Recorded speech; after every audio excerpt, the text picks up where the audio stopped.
અને આને જ્યારે આપણે મિશ્ર કરે તો એક નવું દ્રાવણ બને, એને કહેવાય પોટેશિયમ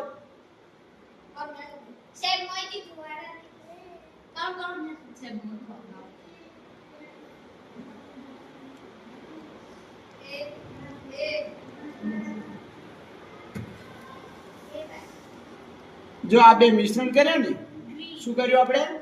પોટેશિયમ પરમેંગનેટ અને સલ્ફ્યુરિક એસિડ. અને જ્યારે બંનેને મિશ્રણ કરીએ તો એક નવું સોલ્યુશન બને દ્રાવણ, એને કહેવાય પોટેશિયમ એપ્ટોક્સાઇડ. પોટેશિયમ એપ્ટોક્સાઇડ. અને આ પોટેશિયમ એપ્ટોક્સાઇડ એક એવું દ્રાવણ છે, હવે આની અંદર આપણે કોઈ પણ હાઇડ્રોકાર્બન કે કાર્બન અને હાઇડ્રોજન થી બનેલી કોઈ પણ વસ્તુ અંદર નાખીએ તો એની સાથે જોરદાર રિએક્શન કરે, જેને આપણે જોઈએ તો